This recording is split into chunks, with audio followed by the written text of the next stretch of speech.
Oh, pwede kayong mag-request ng record sa akin para may sarili kayong kopya. Walang ano sa akin, bearing. So guys, alam na natin yung currency pair. Itong Euro versus US dollar, Great British Pound, yata nasa na ba yung pan-drawing? Great Britain Pound versus US dollar versus Swiss franc, US dollar versus Japanese yen. And napapansin nyo guys, itong mga itong pair na to naka-pair palagi sa US dollar. Kung napapansin nyo, naka-pair palagi sa US dollar. Yun. Ayan. Ibig sabihin, si US dollar kasi ang main currency ng buong mundo. So, pag piner mo siya sa US dollar, tapos ang kapares niya is first world country din, like mga euro, like ng Swiss franc, like ng Japanese yen, Canadian dollar, Australian dollar. Ngayon, itong mga bansa na to, hindi naman ito mahihirap na bansa eh. So, mayayaman na bansa to. Yung US dollar nakapares sa currency din ng mayaman na bansa. Ang tawag doon, major pair. Tawag doon, major pair. Ngayon, guys, tandaan nyo guys, yung mga naunang euro, ito nauna euro, nauna GBP or the British Britain Pound. Click natin ang ulo. Kung napapansin nyo, nauuna yung mga yan. And pagpupunta ako dito, EURUSD. Tandaan nyo guys, ang pag-prepare natin, pag nauna ang EURUSD, nauna ang EUR, ibig sabihin, uptrend. Pag sumunod yung USD dito, downtrend. Yun ang basa, guys. Tandaan nyo. O so, AUD-JPY naman. Paano naman ang AUD-JPY? Ganun din. Pag nakita nyo na una yung AUD, pataas yun.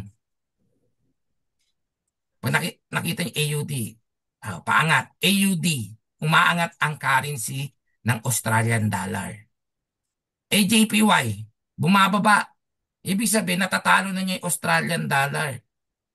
Lumalago ang economy ng Japanese yen.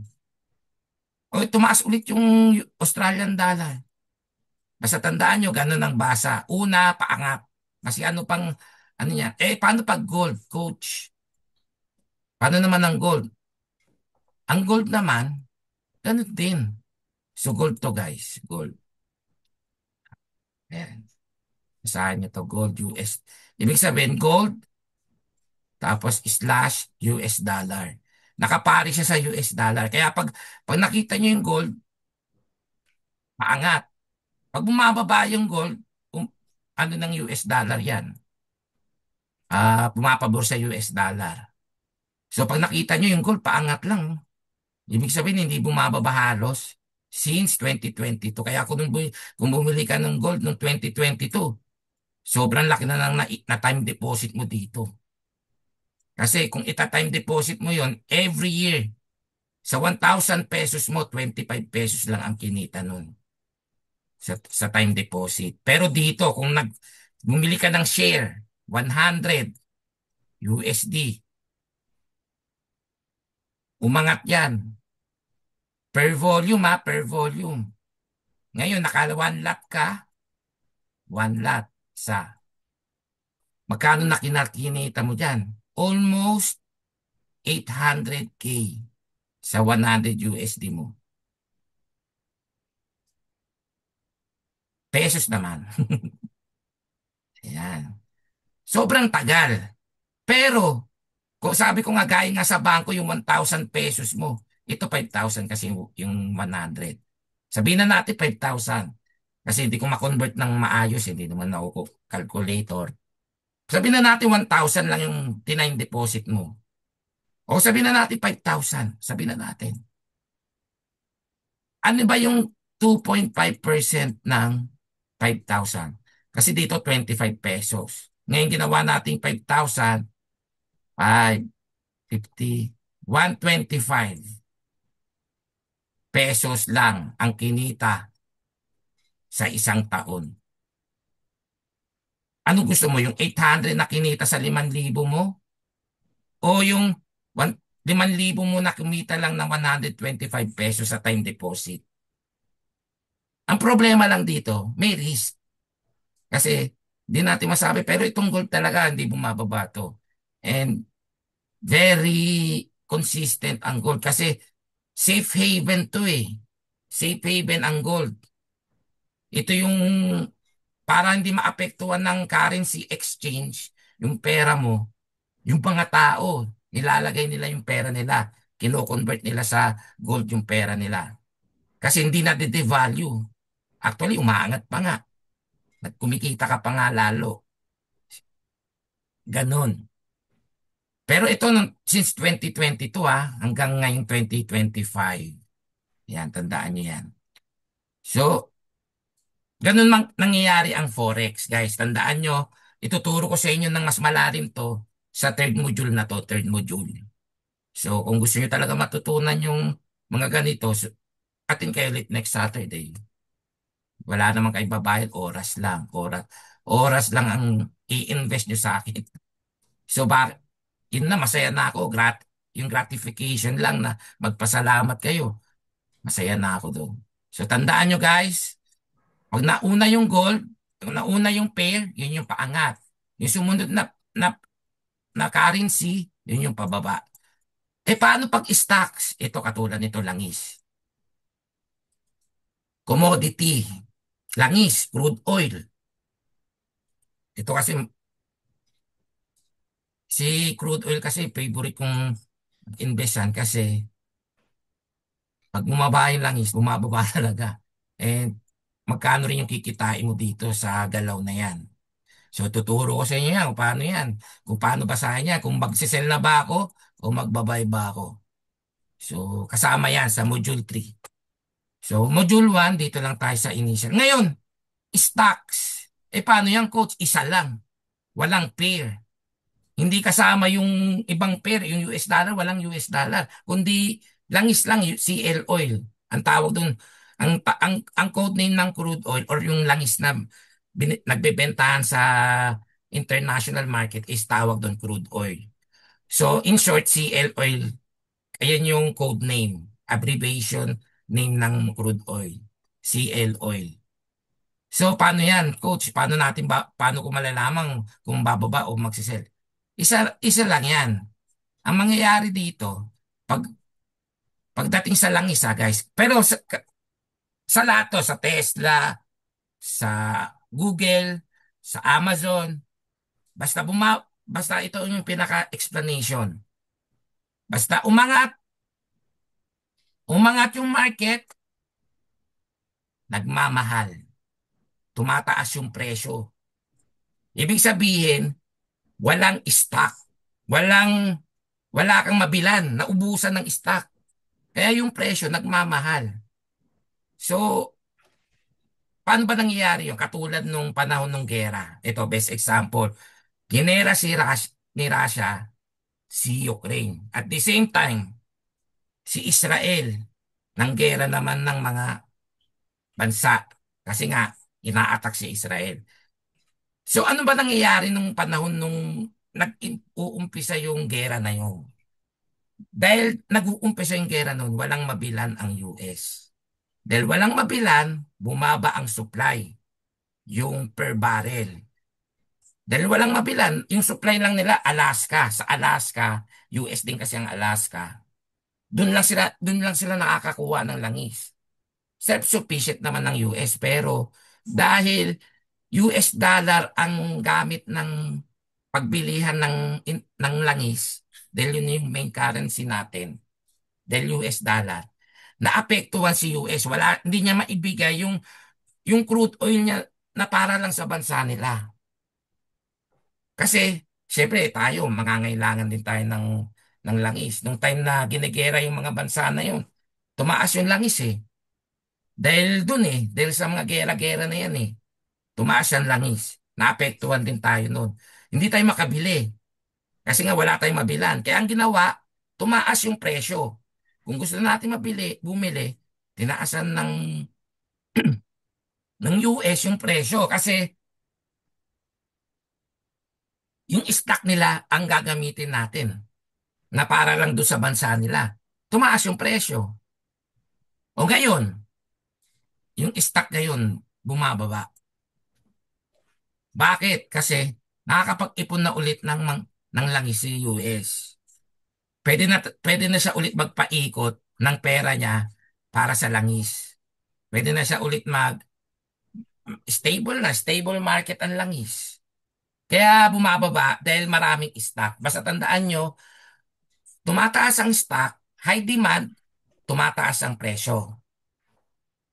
Low demand, bumabaksak ang presyo. Tandaan nyo. Kasi kaya nagkakaroon ng high demand, wala nang mabilan. Kaya naman nagmumura ang presyo kasi sobrang dami naman ng mabilan. Best example, may dalawang tindahan. Binili niya yung stock nito. Kasi nagmumura eh. Sobrang mura kasi dalawa tindahan eh. Dalawa tindahan nito eh. Naglalaban. Pareha sila ng produkto. Ngayon nagmura to. Nagpamura to. Nagmura. Ang ginawa to, binili. Yung nakikita nyo sa Facebook. Totoo yun. Tapos ang ginawa nung nabili niya na to, yung stock nito, nabili niya. Binenta niya ng mahal kasi siya na lang yung supply. Wala nang marami. Dati, ang dami pang supply. Ngayon, dahil nag-iisa na lang yung supply, siya na lang yung mabibilan mo, nagtaas na siya ng presyo. Ganun yun, ganun nangyayari yun. So, whatever it is, sa Amazon, sa Tesla, yung mga sasakyan, bumaba ang stock ni Tesla kasi dumami na yung nagbibenta ng electric cars, marami ng kakumpetensya. Even though, maganda pa rin naman yung produkto ni Tesla, pero may kalaban na sila. Hindi katulad nun, si Tesla lang. Kaya kung titingnan, medyo mahal pa rin pero bumaba na yung presyo ni Tesla compared to sa unang labas ng mga Tesla talaga. Kasi ganun talagang negosyo, labanan. So tayo, sumasakay lang tayo. Sumasakay tayo, hindi tayo nakikipagpaligsahan sa kanila. Sinasakyan natin yung trend. Hindi natin pwedeng labanan yun. Mauubos yung investment nyo doon. Mali yung, mali yung ano nyo. Yung, oh yun, may nagsabi dito sa Ivan para pong supply and demand. O tama siya. So anyway, tuloy na natin. Basta tandaan nyo, ganun nangyayari yan. Ganun nag-work. Forex, stock, or crypto. So, tandaan nyo yan. So, lipat ko ulit to. Si-share ko ulit yung slides. Okay, lang. Okay. Ito, tapos na tayo ha. Pag nakikita nyo guys, may minor and exotic pair. Sa beginner guys, I don't recommend you to trade this pair. Ano ba itong mga pair na to? So, wag nyo na munang alamin to.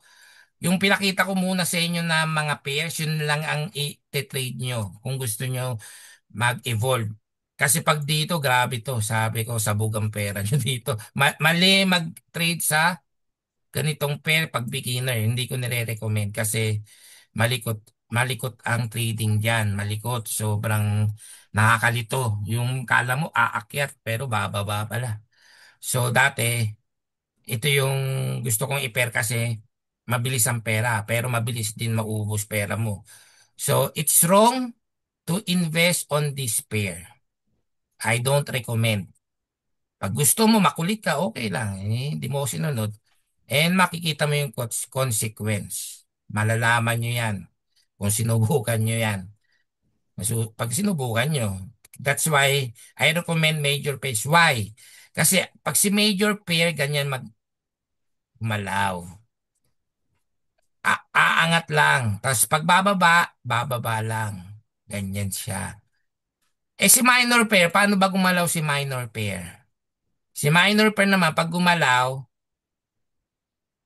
ganyan. Nilalagpasan niya muna bago siya aangat. Minsan may ganyan, tapos biglang liliit. Tapos biglang pag-fluctuate na ganyan, tapos aangat ulit. So ganyan, medyo makakalito. So hindi mo makita yung totoong trend. Hindi mo masabi na kung magbabay ka ba o magsisell ka, hindi mo talaga masasabi.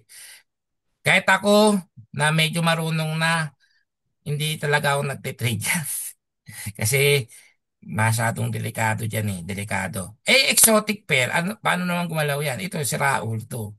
Kung makakita ka ng uptrend, makakita ng downtrend, ganyan, no? Sobrang gulo. So, ganyan makikita mo, sobrang gulo. Yan, ganyan. So, wala ka talagang makikita dyan. Kundi magulo. Yan. So, bakit, ano bang components tong mga to? Bakit may ganyan, coach? Kasi syempre, hindi naman lahat ng bansa first world country. Siyempre si minor may second world country. Si exotic bird may third world country tayo. So itong mga pair na to magugulo yan. Hindi stable. Kadalasan pag nakita mo yung US, paangat ng paangat tapos pag-aangat kukunin lahat ng pera na naka-invest dito. Saka aangat ulit na ganyan, tapos kukunin niya ulit. So I don't recommend that sobrang exposed, sobrang lugi, sobrang para ka nagsusugal. In short, para ka nagsusugal. Hindi ka na nagne-negosyo. So, kung marunong ka, alam mo talaga, iiwasan mo yan. Yung pair na yan. Yung dalawa na yan. So, anyway, next tayo guys. Para marami pa tayong ma-discuss. So, natapos tayo sa Forex. Ito yung crypto, sabi ko nga sa inyo. Si crypto, ito yung new currency. Digital currency ang tawag. Gumagamit siya ng blockchain. Ngayon ang tanong, Coach, is- hindi ba scam ang crypto? Kasi ako dati, sinabi ko sa sarili ko na scam to eh. Si crypto. Sinabi ko sa sarili ko yan na scam to, si crypto. Kasi ang laki ng natalo ko dito. Pero, nagiging scam lang ang crypto. Kung yung pera mo, binigay mo doon sa tao, sinabi niya, hindi, binay ko na. Nag-buy na ako, wag ka na mag-alala, hintayin na lang natin kumita yung pera. Ikaw, magtitiwala ka na lang doon sa tao na yun. Doon magiging scam si crypto. Binigay mo yung pera mo doon sa nagtitrade. Pero ang totoo nun, hindi naman niya trinade. Binili na niya ng sapatos, binili na niya ng computer, binili na niya ng damit, binili na niya ng alahas, kung ano man yung binili niya. Sinabi niya na lang na binili, na i-trade na niya. Pero nung binalikan ka niya, wala eh, na-wipe out ako eh. Nalugi ako, nasunog ako. Yun yung sasabihin niya. Ikaw na lang, nagtitiwala ka na lang sa kanya. Kasi, yun yung, yun lang yung basis mo eh. Hindi mo rin alam kung paano gawin to eh. Kung paano ba mag-trade eh. So, maniniwala ka na lang sa kanya. Doon magiging scam ang isang trading. That's why I'm teaching you the skills para kayo mismo ang magte-trade. Kayo mismo, aalamin nyo sa sarili nyo.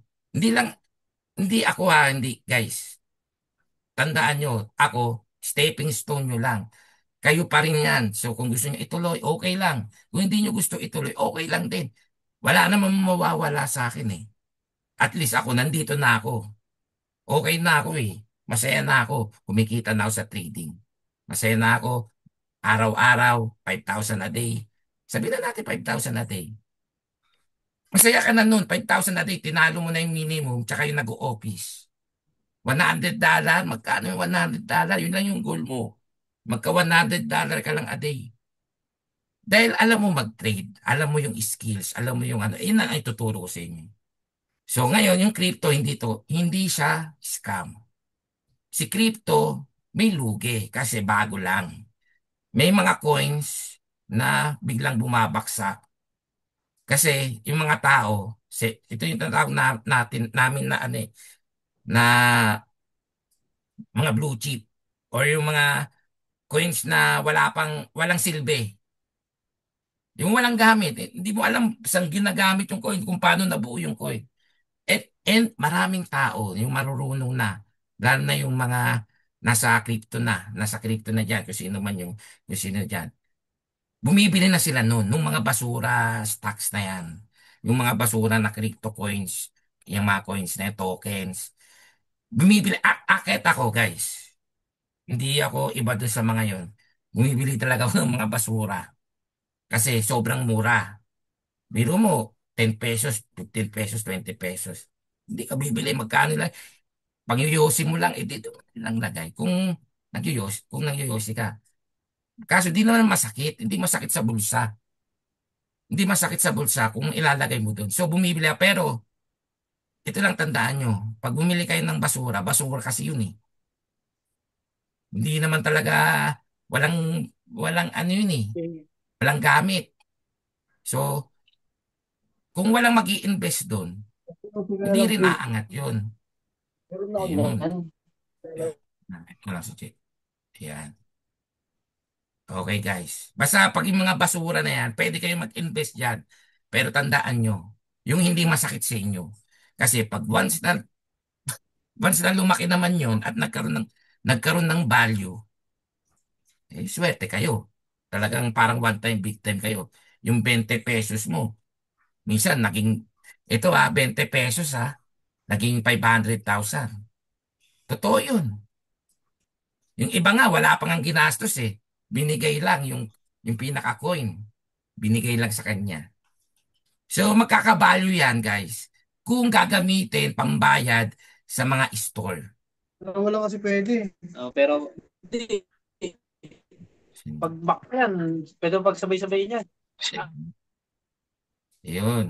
So guys, kung gusto niyo magsalita, okay lang magsalita. Pag hindi malabo ako, choppy, or hindi niyo nakikita yung screen, sige lang. Pero kung hindi niyo ako kakausapin, naka-open mic kayo, pakipatay na lang kasi naririnig ko yung ingay. Okay, guys? Basta itong crypto, hindi to scam. Actually, ano to, ginagawa ng modes of payment ng ibang store. And actually si Donald Trump, presidente ng Amerika, malaki ang ininvest dito. So hindi natin maintindihan, hindi ko maintindihan bakit bumagsak yung Bitcoin ngayon.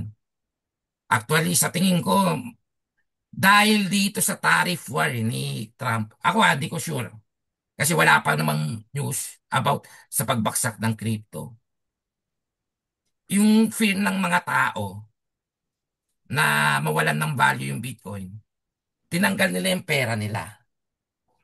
In-out nila yung pera nila. Bumaksak yung crypto na up to 86, biro 130,000 US dollar.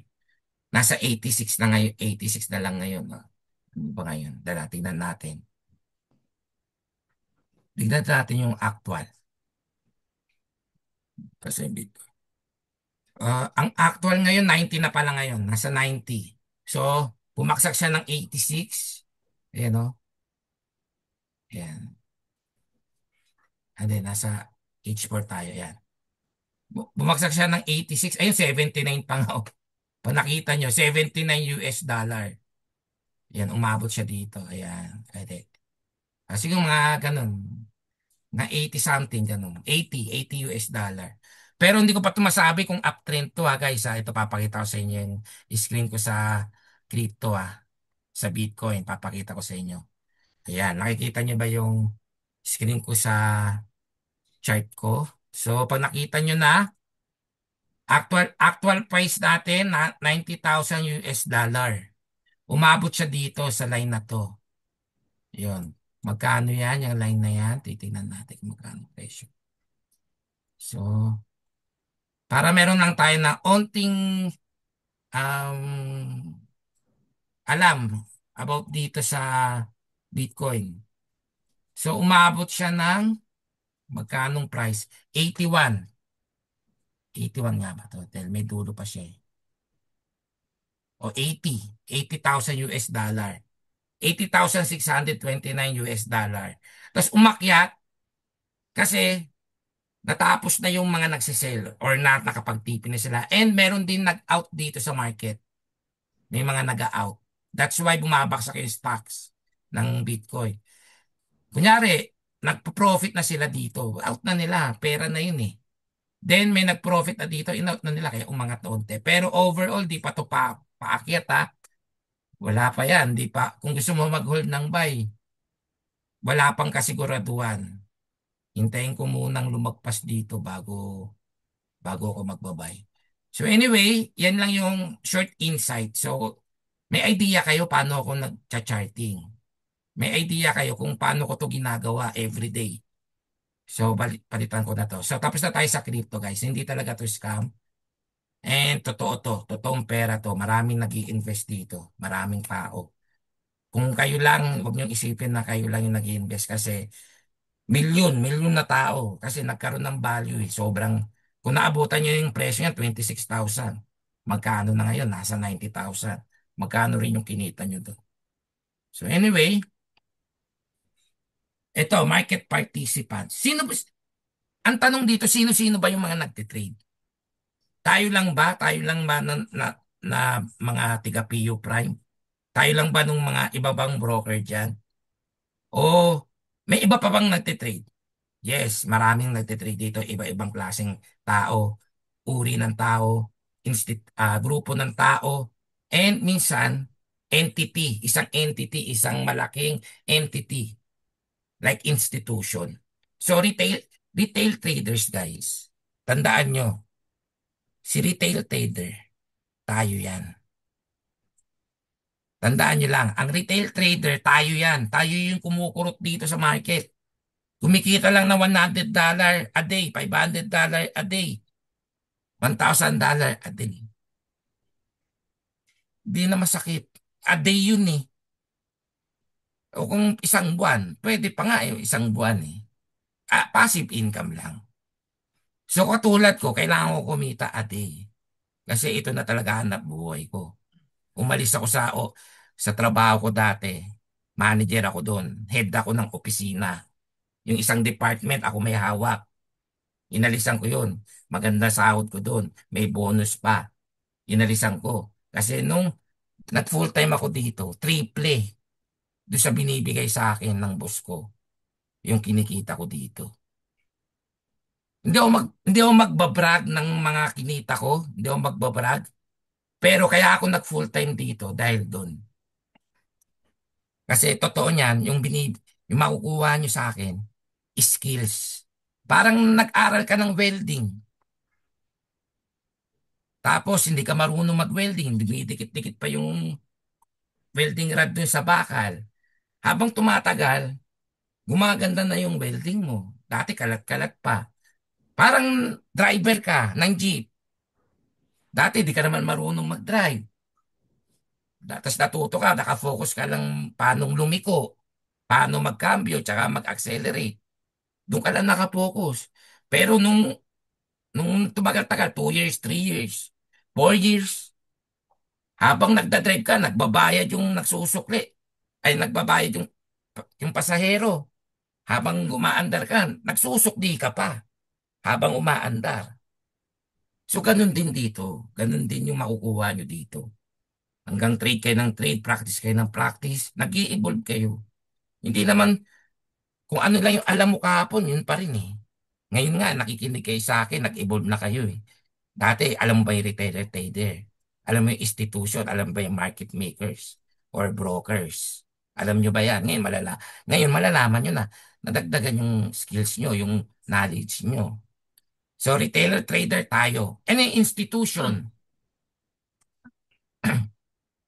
Ang institution, guys, ito yung mga bangko, gobyerno, um, mga kumpanya, yan, mga group of peoples na nasa isang pangalan. Like, kung kung maaalala nyo, si BBM, hindi ako maka-BBM guys ha, pero meron siya proyekto. Pero okay ako si BBM, wala akong masama sa kay BBM. Natural lang tayo. So, may proyekto si BBM. Si BBM, naisipan niya mag-invest sa market.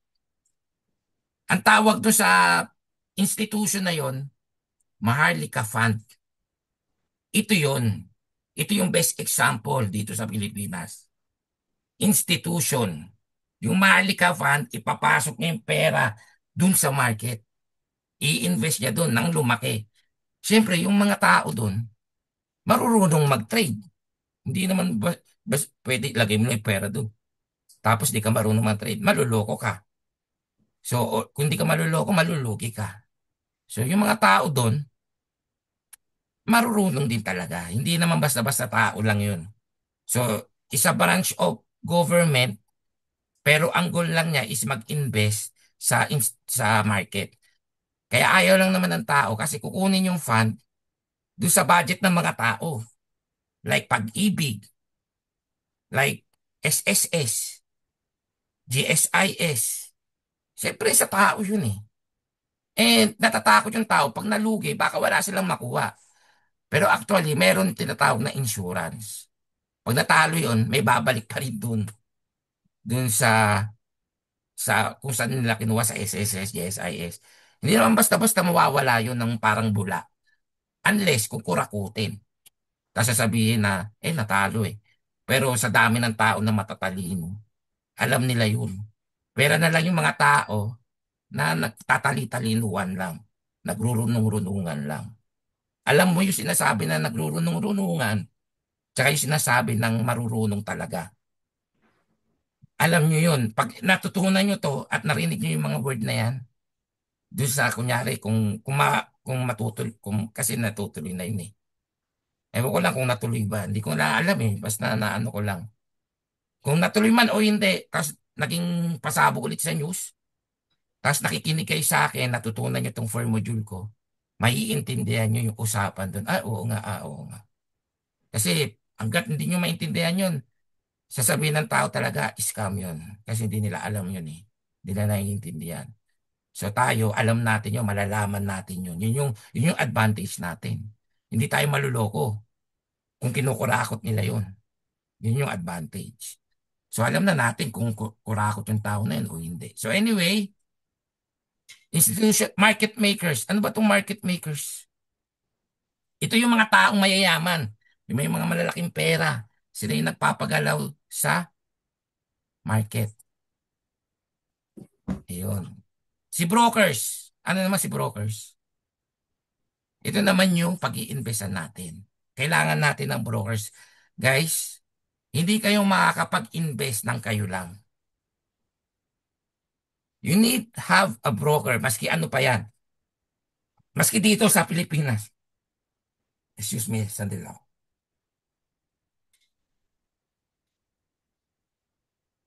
Maski dito sa Pilipinas, pag wala kang broker, hindi ka makakapag-invest. Nung una ko narinig to, first year college ako, sa kabarkada ko rin, nag-uusap-usap kami. Tapos nalaman ko yung mama niya, broker. Tapos may general na, meron siyang client na general. Yung pera ng general, that time nun na, hindi pa ganito yung investment ha, puro telepono lang ha, tawag-tawag lang. So that time nun, yung yung general, hinanap niya yung nanay ng barkada ko. Tapos sabi niya doon, bili mo nga ako kasi wala nang paglagyan ng pera ko, gusto ko lumaki. So inano niya doon sa broker, yung nanay nga ng barkada ko, siya naman yung nag-transact doon sa exchange. Yung exchange guys, tandaan nyo, ano yung exchange? Yung Philippine Stock Exchange or yung New York Stock Exchange, yung institution na nagmamanage kung saan ka bibili. Hindi ka ba, kung ako, didiretso sa exchange, hindi ka papansinin dun. Tsaka, hindi mo alam kung anong gagawin mo dun. So, kailangan mo talaga ng broker. And, ulitin ko guys, I'm with PU Prime. So, kung gusto nyo ng broker, sana doon kayo sa amin. And may bibigay pa ko sa inyo na advance para do sa PU Prime, magiging PU Prime user. So win-win solution to guys. Even doon di pa kayo maglagay ng pera doon, magkakaroon kayo doon ng sobrang daming skills. Sabi ko sa inyo. Kahit hindi na kayo makinig sa second module ko, third module, okay lang. Pero hindi ko, syempre, naumpisa nyo na to. Tapusin nyo. Kaya nga sabi nga nila eh, pag naumpisa mo, tapusin mo. So tandaan nyo guys, yung broker siya yung tumatransact sa exchange. Kailangan natin to. So tayo yung retailer trader, magpupunta tayo kay brokers. So next tayo next. Okay, ano ba yung next natin? Type of trading style ito. Guys, hanapin nyo. Ito pinaka-importante to. Maraming trader, hindi nila alam anong klaseng trader sila. Hindi nila alam kung anong trading style ba yung para sa kanila. So guys, Yung trading style ko, minsan hindi rin gumagana sa ibang tao. Pero yung trading style ng ibang tao, hindi rin gumagana sa akin. That's why I'm going to explain all these trading styles sa inyo. Kaya hanapin nyo, pipili na lang kayo dito. Tandaan nyo, ang mga trading style, ito yung magiging kaluluwa nyo. Sa dito sa ano, sa trading industry. Ito yung magiging sandata or magiging sandalan nyo. Kasi kailangan nyo magkaroon ng trading styles. Kasi pag wala, guys, para kayo nagsusugal. Tandaan nyo, guys, hanapin nyo yan. So, si scalping. Ito, guys. Si scalping, ito yung mga trader na pumapasok sa market, pero after 5 minutes, lalabas din. Out sa market. Yan yung mga scalping, mga scalper. So, sino ba best example dito na scalper? Si Coach. Kilala nyo na to, guys. Si Coach Kit. Yan. Siya yung best example. Siya yung mahiling mag-post ng malalaking kita. Si Coach Kit. Kung nandun kayo sa GC ni Gerald or do sa GC ko, makikita nyo, mahilig siya mag-post, mag-forward ng kita niya. Pero actually, totoo yun, guys. Huwag kayong, kala nyo, hindi totoo yun. Actually, grabe ang pressure ng ginagawa niya. Kung makikita mo yun, guys, magte-trade yun, magkatabi kami. Ganyan lang yan. Hindi mo na maistorbo yun. Nagte-trade na. Kasi, papasok siya sa market, lalabas din maya-maya. Segundo lang, minsan minuto lang. Siya. Ano ba yung goods nito? Ano ba yung benefits ng scalper? Ano ba yung benefits nito? Malaki ang kita. Kaya mong kumita ng doble dun sa iba pang trading style. Ito, guys, si scalper, pinakamayaman. Pag magaling, pinakamayaman yan. Si scalper, style ko na lang kasi nahirap. Mayaman. Pag magaling. Tandaan nyo, si scalper, masyadong mahirap to. And kung gusto mo maging scalper, dapat marunong ka na. I don't recommend this for beginner.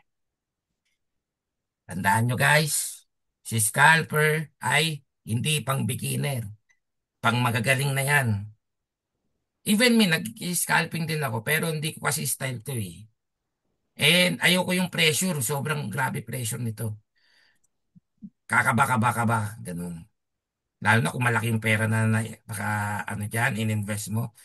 Ito yung mga marurunong at magagaling, si scalper.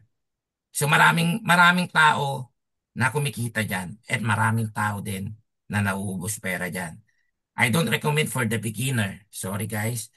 Kung gusto niyo matuto ng scalping, hindi ako ang kailangan yung ano. Hindi ko rin ituturo sa inyo yan. Kasi ayoko naman maubos yung pera nyo kasi ang gusto ko, mag-i-invest tayo dito. It takes time to earn money. Yun yung gusto ko. Pero kung gusto nyo matuto, si Coach Kit magtuturo niyan. So don't worry, yung kapatid ko, yung magtuturo niya. So wala lang siyang time kasi nasa Dubai. Alam mo, papasyal-pasyal, sobrang dami kasing pera nun. Kaya ganun. Papasyal-pasyal lang siya. So ano yung susunod? Day trading. Si day trading, ano namang ginagawa nito ni day trading? Ano bang ginagawa? Si day trading, magte-trade yan ng within a day. Yan, si day trader. Within a day. Ibig sabihin, in 24 hours, dapat, pag nag-trade ka ng 7 a.m., lalabas ka bago matapos yan. Kasi, matatamaan ka ng tinatawag natin na swap fee. Yan ang iniiwasan ng day trader. Swap fee. Ano naman yung swap fee, coach? Ang dami mo nang tinuturo, nalilito na ako ah.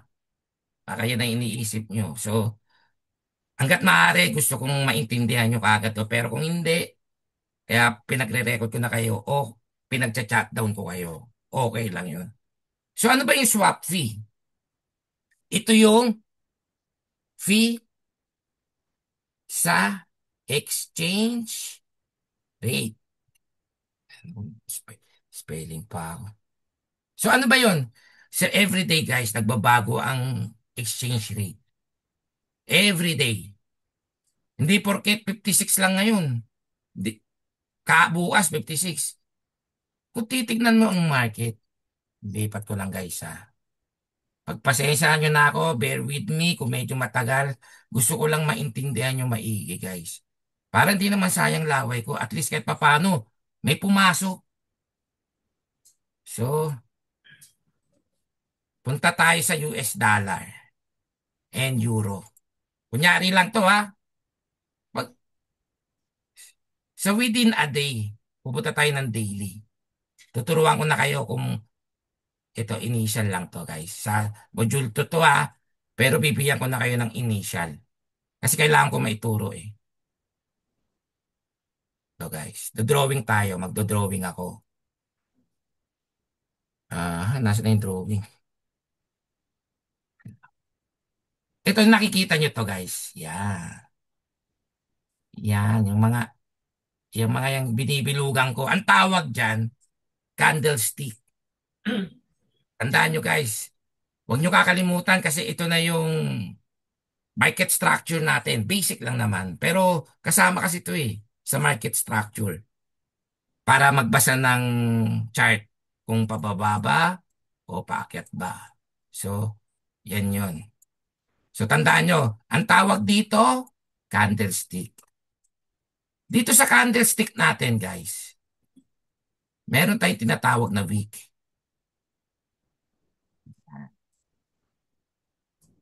Yung wick, guys, ito yung guhit. Yan, yung wick.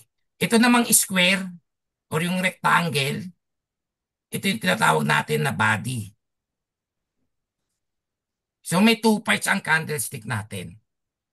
Isang body, tsaka isang wick. Yung guhit, yung wick, tandaan nyo lang. At yung rectangle, yung body. Anong ibig sabihin nun, coach? Ano ba ibig sabihin ng body tsaka wick na yan? So, pag nakakita kayo ng wick, noise. Noise. Ano yung noise? Ingay. Or, natawag natin na false move. Yan. False move yan. Hirap kasi magsulat ng mouse eh. Tatype ko na nga lang para meron kayong ano. Noise. Itong yung wick ha, yung wick. Yan, yung wick. Tinatawag nating noise or false move. Ano yung ibig sabihin nun? Ito, ibig sabihin yung market, umabot dito. Akala mo aakyat na, pero biglang bumaba. Biglang bumaba. Ayun, biglang bumaba. Yun yung tinatawag natin yung wick na to, yung mga wick na yan, mga false. Hindi yan yung totoong movement. Yan yung ingay, yan lang yung excess. Yan yung extra. Hindi siya yung main character, parang extra lang siya. Parang kung yung body bida, itong guwit, ito yung kalaban. Kala mo aangat pa pero biglang bumaba, ganun. Yun yung ibig sabihin nun. Eh yung body, ito yung ibig sabihin ng body, ito yung totoong market. Ito yung totoong price movement. Ito yung susundin mo. Huwag mo susundin yung guwit. Excess lang yan. Pero guide din yan. Sa module 3, market behavior. Guide din yan yung mga week. May gamit din yan. May gamit ang week. Pero, ang importante yung body, yung katawan. Kasi, pag hindi mo sinunod yung katawan at sinundan mo yung week, mali na yung ginagawa mo. So, tandaan nyo, candlestick yan guys ha. Ngayon, dito, may tinatawag tayo ng day, monthly, isang buwan. Ibig sabihin, isang buwan per kandila. Isang buwan per kandila. Yan, tandaan nyo yan guys. Isang buwan per kandila. Itong W1, ito yung nakikita nyo dito. Tuturo ko rin yan. Next, ano naman yan. Ano lang to, basic, ano lang, initial. Isang kandila, isang linggo. Isang kandila, isang linggo. Itong day, D1. Tandaan nyo, D1, isang araw per candle. Per hour, per hour per candle. Hanggang palit ng palit yung oras, hanggang makikita mo na nag-aano na, masyado nang nag-iiba-iba na yung itsura ng market. And pag nag-i-scalping ka guys, ito lang yung gagamitin mo na time frame. M1 tsaka M5. Ngayon, day trading. Sabi ko nga sa inyo, diba guys, may swap fee. Ito yung itsura ng swap fee.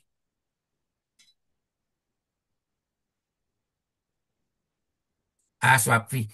Wala pala, sorry. Hindi swap fee pala to. Mamaya na. Sorry. Yung swap fee, dito makikita. So, pag kadalasan sa history, makikita mo yan, meron ka dito, makikita. Ano to guys, sa demo lang to ha. To. Baka maano.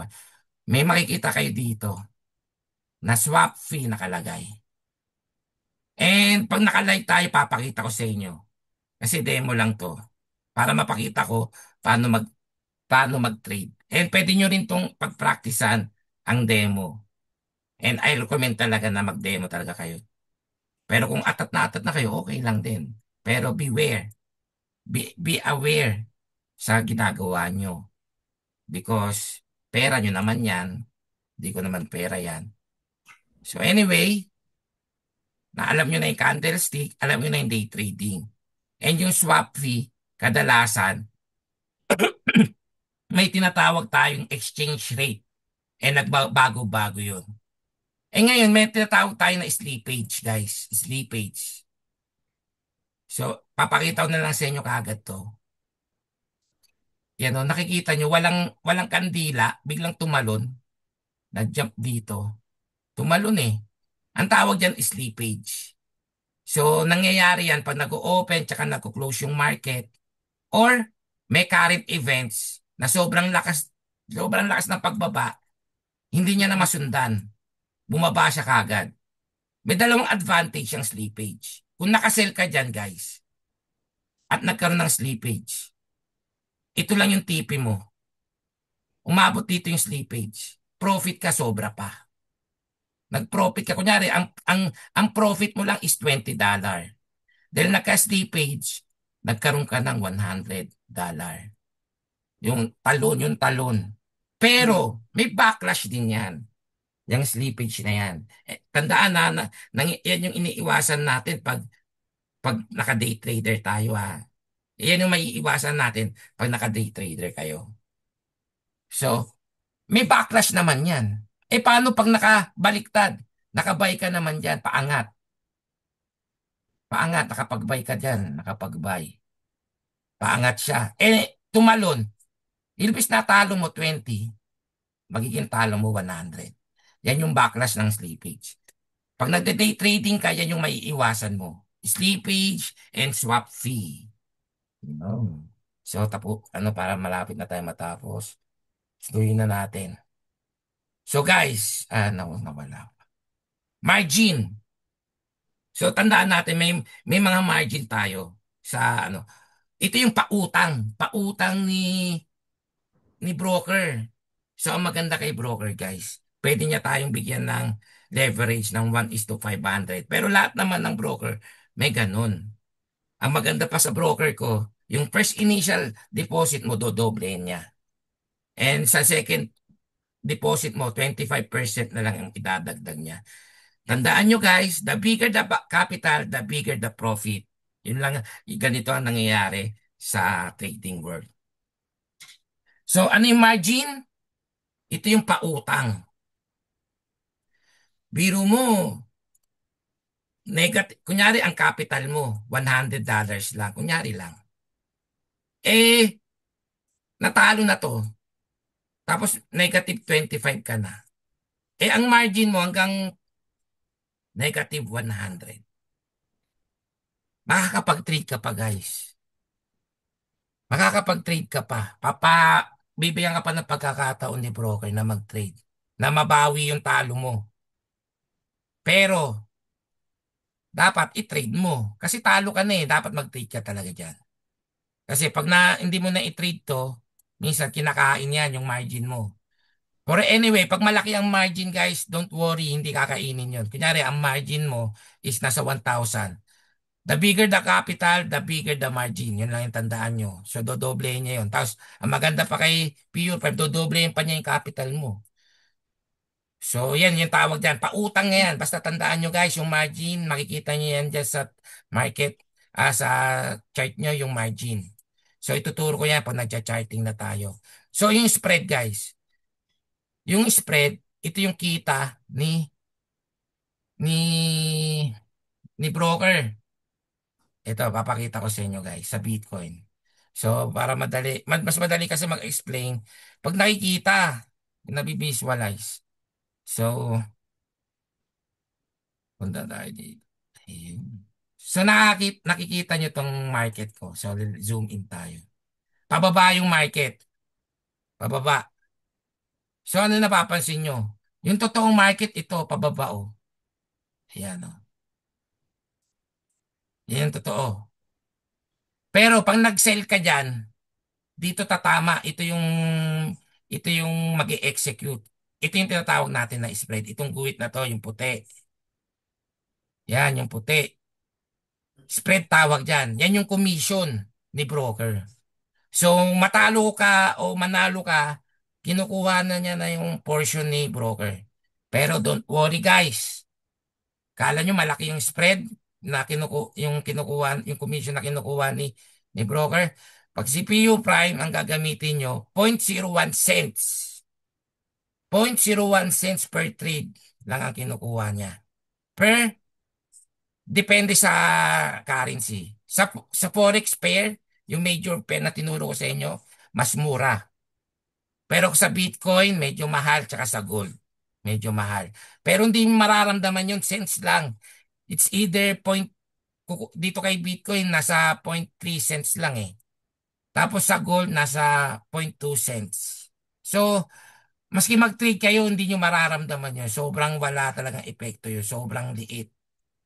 So, kung akala nyo na malaki lugi nyo sa mga broker, hindi. Hindi mo mararamdaman yung promise. I'll promise you. Kasi ganun din ako. Hindi ko nga namamalayan na binawasan na pala eh. Pero nag-profit ako. Akala ko, akala ko, yung profit ko, ano na, okay na. Akala ko. Pero binawasan na pala ni broker yung kanya doon. So, malinis. Lahat ng papasok na pera sa'yo, malinis na yun. Papasok sa'yo. So, kunyari guys ha, ito paangat siya, magte-trade tayo saglit. Aha, meron tayo dito. So, okay. Mamaya babalikan natin to. So, gagawa lang ako ng onting drawing. Ayaw. Hala, ayaw. Kaya pala. So ganito guys. Sample lang naman to. I'm going to lose.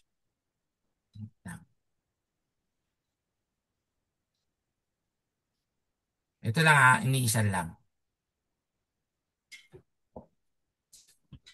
Ah, I'm going to lose $59 pero gusto ko manalo ng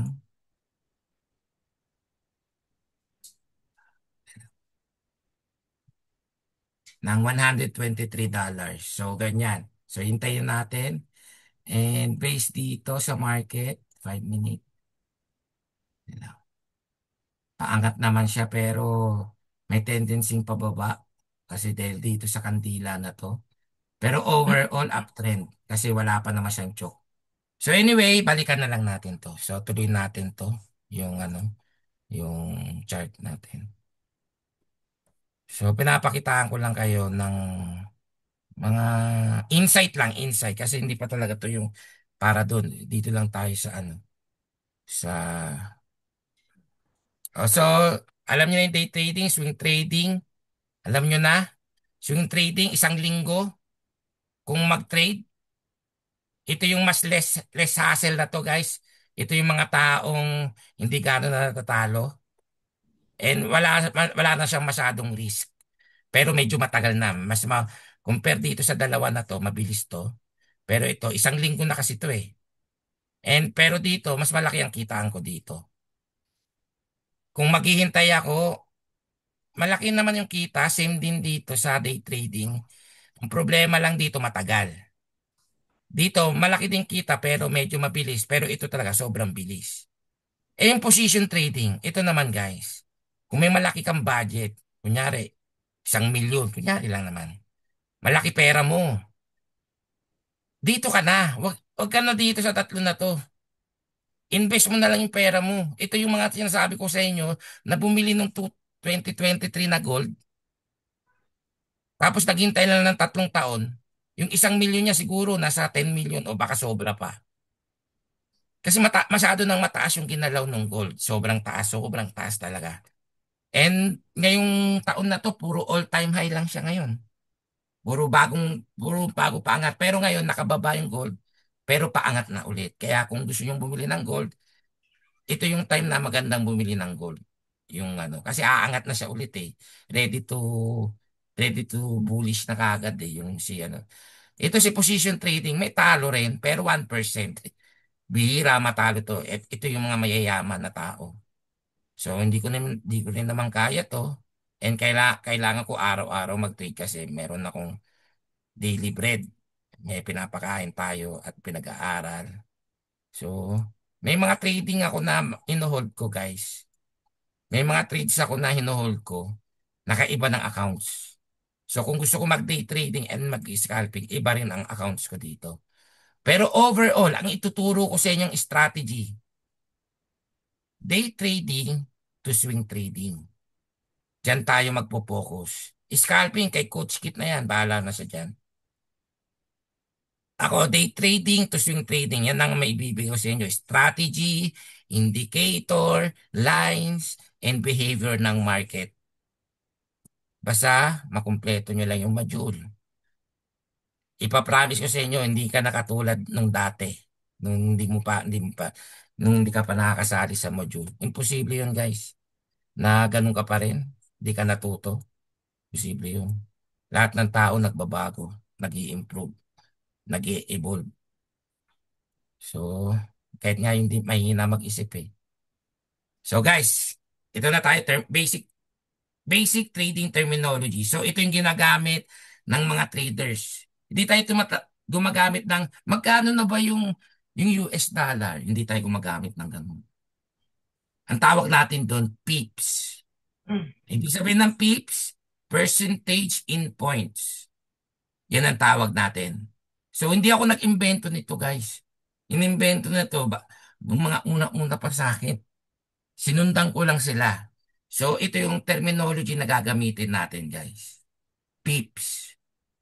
So, yung price, market price, ang tawag doon, pips. Saan ba nakikita yung pips? Lipat ko lang, guys, sa screen. Saan ba nakikita yung pips? Ito yung pips, guys. Yan ang pips.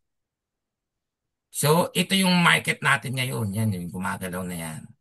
Yung 90,634. Yan yung Bitcoin ngayon. Yan yung price ng Bitcoin ngayon. Yung nakikita nyo ng price. Kung ano yung nakikita ko dito, yun din yung nakikita ng maraming trader. Iisa lang yung nakikita natin. Iisa lang. Kaya kung isipin mo, dinadaya ka. Dinadayo tayong lahat. Kung ano nakikita natin, yun din nakikita ng mga nagtitrade ngayon. So, actual price, ang tawag dyan, pips. So, paano babasahin ng pips, guys? Yun ang tanong. How to read the pips? So, sa madaling salita, sabi ito kadalasan si Kit, scalper, kadalasan 100 pips. 100 pips ako, ang laki nun. So, paano babasahin to? So, delete natin. Nakagulo eh. Ayun o, 500, 600. Ibig sabihin yung pagitan nito, 100 pips. Kaya kung tumaas pa yan, 200 pips na. So, ganun basahin yun, guys. So, actually, ang tawag dito, hindi price. Pwede natin din tawagan na price market, pero mas madalas natin tawagin to na pips. Na-stop loss na ako. Pero anyway, guys, kasama yan. Kasama yan sa, ano natin, sa ituturo ko sa inyo. Okay lang yan. Okay lang yan, guys. So, sa fourth module, tuturuan ko kayo how to accept this. So, 2080 rule lang kailangan natin. 2080 rule. So, wag muna natin yung maguguluhan ka more on terminology. So, tinamaan ng stop loss ko, ibig sabihin, downtrend na siya. So, meron na tayong actual trend. Oh, kung may actual trend ka na, ang susunod mo na dyan, sell. Sell tayo. So anyway, bilisan na natin kasi tatagal tayo. Kaya napag-sell tayo, tapos stop loss ko, tapos TP ko. Yan, yan, na-set up ko na. Bale, okay lang yan, guys. So, balik tayo dito. Ano naman yung leverage? Ayun nga, yung lot size. Yung lot size, guys, ito yung tinatawag natin na kung magkano yung gusto natin i-invest. Lot size ang tawag. Dito sa lot size, meron tayong tinatawag na micro lot, mini lot, ayan. Micro lot, ay, na lang. Sorry guys, kung naboboard na kayo, don't be bored, be excited guys, kasi talagang pagkakaperahan nyo to. Micro lot, 0.01, 0.01 micro lot. Ibig sabihin, 1 cents. Mini lot, huwag kayong maboard guys. Promise, I promise you. Pag inintindi nyo to, magkakapera kayo dito talaga. Kahit wala kayong bayaran sa akin, walang problema yun. Standard equals to 1 USD. So tandaan nyo guys, ang lot size, ito yung kung magkano yung ini-invest natin sa market. So tandaan nyo, ito yon 0.01, 1 cents, 0.1, 10 cents, 1 USD. Ngayon coach, nasan naman yan? Saan yan nakalagay sa chart? Yan, nasa chart na tayo ulit. And, nasa na yung drawing? Ito yon, lot size yan. So, naka-standard ako. Ibig sabihin, yung per trade ko, $1. $1 per 0.01 pip. Pag binawasan ko to, ginawa kong 0.1, naka-minilat ako, 10 cents naman per dollar yung ini-invest ko. And pag binawasan ko pa to, 0.01, ito yung tinatawag natin na micro lot. Micro lot. So, ayun. So anyway, umaangat siya ulit. Oh. Ito yung sinasabi ko sa inyo, volatile mag-trade sa 1 minute and 5 minute chart. Ito yung scalping, yung ginagawa ko ngayon. Volatile. Pero anyway, ito, tumalbog siya dito. Tapos umangat, no? Pero anyway, matututunan nyo lahat yan. Matututunan nyo lahat yan. So anyway, skip muna natin to kasi maguguluhan kayo pag inano natin bypass natin itong initial knowledge na to itong basic knowledge. So guys, itong spread, alam nyo na, nasabi ko na yung spread. Um, itong bid and ask, ano ba to? Tandaan nyo guys, pag nagbabay kayo, ang tawag doon bid. Pag nagsisell kayo, ask. Yun lang yun, in short, pabilisin na natin. Yung long and short, ano naman yan, coach? Medyo magulo yan. Ano yan? Mahaba, maikli. Basta pag tinatawag natin na long, ito yung tinatawag natin na bull or uptrend. Ibig sabihin, bullish, yung sungay. Pag umaatak yung bull, paangat, diba? Pag ganun, yung angat ng bull, pag umaatak. Kaya tinawag yun na bullish. Or tinatawag din natin na long, uptrend. Yan yung mga term natin. Tandaan nyo lang yan. Pag sinabi nating uptrend, tapos may nagsabi sa'yo na trader, ano, bullish na ba ngayon? Hindi mo alam kasi hindi mo alam. Ano yung bullish? Ano yun? Animals? So, basta tandaan nyo, ang terminology ng uptrend, it's either long or bull. Bullish. Eh yung short, yun din yung kabaliktaran. Down naman. Downtrend. Or yung tinatawag natin na bear or bearish. Pag umaatak yung bear, pakalmot. Mga ganun. Kaya bear, kaya pababa. Yun. So, tapos na natin to. Order type explain. So, ito guys, hindi ko na masyado i-explain to. Explain ko to sa second module. Bilisan na natin. Basta, in short, itong order types explain, ito yung mga pending order. In short lang pabilisin ko lang. Ngayon, busy ka. Wala kang oras, nasa trabaho ka. Pero kasi gusto mo bumili ng sa market, pag dumating yung doon sa price na yon. Kunyari, example natin. Mabubalik. Example natin, guys. Kunyari, yung market natin ngayon, paakyat. Pero, biglang bumaba. Eh, gusto mong mag-buy. Pag umabot dito ito yung pips. Kunyari, ang pips nito is 12. Kunyari lang. Eh, gusto mo mag-buy. Pagdating ng 12, magbabay ka. Magbabay ka. Ayan. Pag umabot yung market price, dito, mag-execute siya ng buy. Tapos aangat na siya. Kunyari lang yan. Pero ganun yung tinatawag na order types explain. Yan yung mga pending order. Ito, bagay ito sa mga taong busy. Yung mga may mga trabaho na hindi kaya mag-abang ng market. Ito yung kailangan yung market limit, stop limit, trailing stop orders. Yan. So, explain ko yan sa second module, sa next session.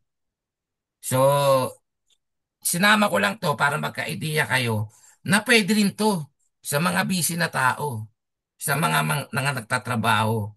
Gusto mo maging day trader? Gusto mo maging day trader? Tapos dumating yung price dito kasi paangat tapos biglang bumaba.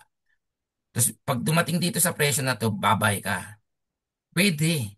Pwedeng gawin. I-absorb nyo lang yung skills. Kukunin nyo lang yung kaalaman kung paano gawin, kung paano yung strategy, kung paano babasahin yung market. Yun. Tandaan nyo, ganun pwede. So anyway, tapos na tayo dito. Risk and reward trading. Ito medyo last na yata. To. Para maibigay ko na sa inyo yung magandang news. So last na to. Risk and reward in trading. Ano ba to? Ano ba ibig sabihin nito? Guys, pag pumasok kayo dito, may risk. And syempre, kung may risk, may reward din. Hindi naman porket may risk, walang babalik sa'yo. Actually, kami, ito na yung source of income namin eh. So kung may risk kami, natatalo kami, pero na, napiprevent namin yung bigger risk. Napiprevent namin yung bigger na risk. Mas malaki yung panalo ko. Ganun ako. So, ah, si, paano ba to yung volatility? Yung volatility, guys, di ba nakita natin maganda yung uptrend, bull, or long. Tapos biglang ganun, nagkaganyan. Tapos biglang umakyat ulit. Ang tawag dito, volatility. Yung biglang bumababa, biglang umakyat.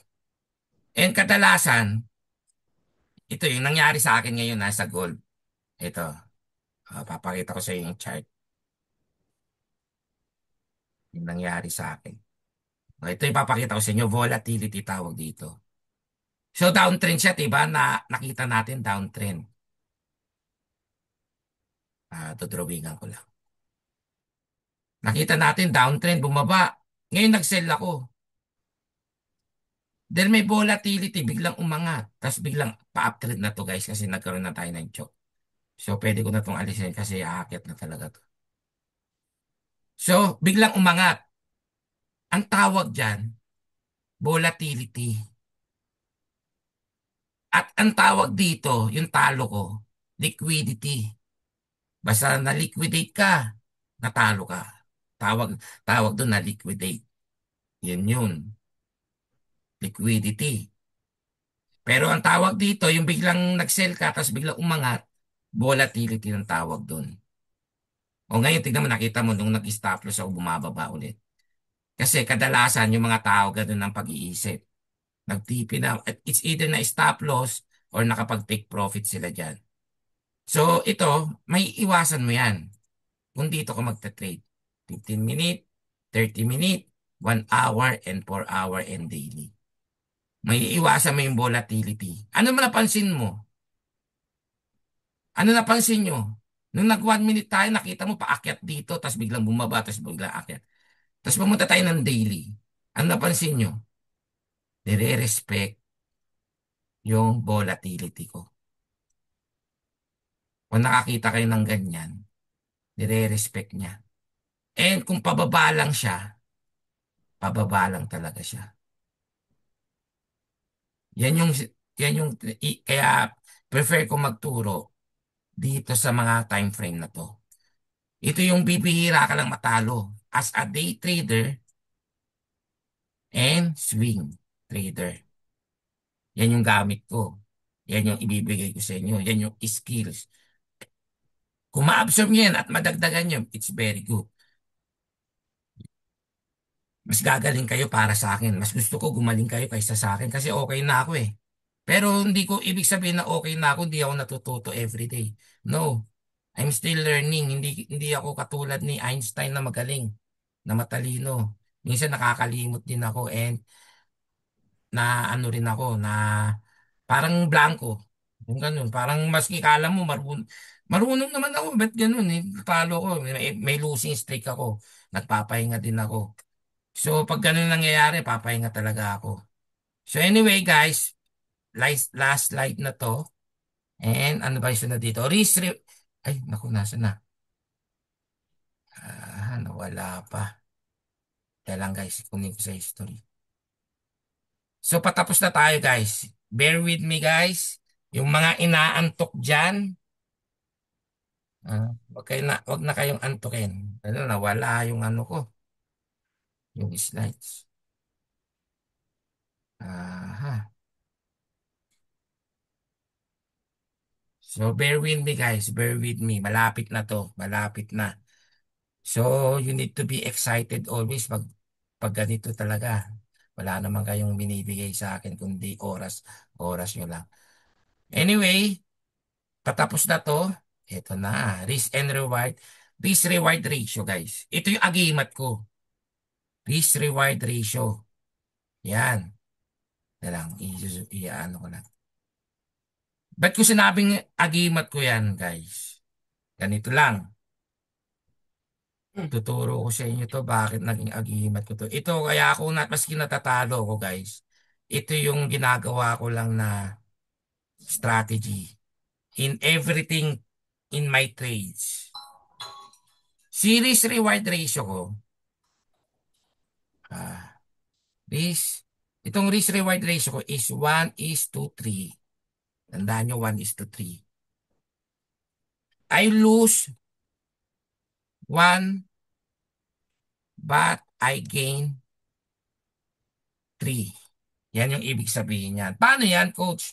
Kunyari may $100 ka. $100. Ngayon, hahatiin mo yung sa 10 trades. Yung $100 mo. So, dapat mag-i-stake ka, mag-i-invest ka ng $10 per trade. Yan yun. Dapat mag-i-invest ka ng $10 per trade. Sa 10 trades mo, may $10 ka. Pero, sabi ko nga, 1:3. Doon sa 10 $10 mo, maski 7 beses ka pa na matalo, di may 10 trades ka, 10 trades siya. Yung $10 mo times 7 equals, sabi ko nga, matatalo ka sa $10 is $5. Sabihin na natin kasi 1 is to, sa $10, dapat matalo ka lang ng $5. Tandaan nyo guys, 5 USD. Sa $10 in 10 USD. Times 7 mo. Times 7 mo yung 5 times 7 is 45 equals 45. Pero, magpo-profit ka naman. Ito yung lose mo guys ha. Lose, lose. Lose, lose. Tignan yan. Lose yan. Or natalong investment. Doon sa tatlo mo, dito sa tatlong, sabi ko nga, 10 trades. Dapat may 10 trades ka. Kung papatalo mo 5, dapat papanalo mo naman 20 or 30. O sabihin na natin 20. Sabihin na natin 20. 20 USD dapat ang winnings mo, 1 is to 3 sa $10. Pero 1 is to 2 lang yan. Sa ano? Ngayon, 20 times 3 equals 60. Profit. Natatalo ako ng 7 beses, sobrang malas ko na. Marunong na mag-strategy. Minamalas lang ako or clouded yung utak ko or sadyang talagang galit sa akin yung market. Sobrang malas ko. Natalo ako 7 beses. Pero dahil nga meron akong risk-reward ratio na 1 is to 3, sabi ko nga sa inyo, papatalo ko lang is yung portion na maliit lang. Hindi yung whole na $10. Matatalo ng $5. So natalo ako ng $45. 7 beses ako natalo. Sobrang malas ko. Bibira naman mangyari sa akin. Pero sobrang malas ko na nun. 7 beses ako natalo. Ngayon, kinakabahan na ako. Paano ko ba ito babawiin? Kailangan ko manalo. So I need to gain profit. So yung 1 is to 3 rule ko na risk reward ratio, dapat idodoble or ititriple ko yung $10 ko para manalo ko. Ngayon dito sa 1 is to 2 nga lang to yung $20 eh. 1 is to 2 lang to, kalahati lang ng panalo mo. Ngayon, manalo ka lang ng 3 beses. Profit ka ng $60. Nag-profit ka ng $60. Ngayon, guys, 45 minus 60 equals 15. Panalo ka pa rin. Even though matagal ka na pagod, profit is still profit. Natalo ka man ng maraming beses, panalo ka pa rin. Yan yung agimat ko. How I win, why I'm still winning, even I'm losing. If you see my story, yun yung palagi kong binabarge, yun yung binabrag ko palagi, yun yung pinagmamalaki ko palagi. I win big, I lose small. Because yun yung part ng strategy ko eh. And yan yung nagpapapanalo sa akin palagi. Hindi ako perfectong tao. Lahat ng trader na nakikita nyo, natatalo yan. So ako, hinahanap ko yung agimat ko kung saan ako, even though panalo ko, pero panalo pa rin. Hinahanap ko yun. Pero kadalasan, hindi naman ako natatalo ng 7 beses dahil marunong naman ako. I have the skills. I have the mindset. Natatalo ko 3 beses pero panalo ko 7 beses. So sobrang ano ko naman ng profit ko. I don't want to brag about profit, pero I want to brag how I win. I have profit. Paano ko nag-gain, paano ko nagkapera. Yun yung iba-iba brag ko sa inyo. Because yun naman talaga ang ibibigay ko sa inyo, hindi naman yung pera ang ibibigay ko sa inyo eh. Ang ibibigay ko sa inyo is skills.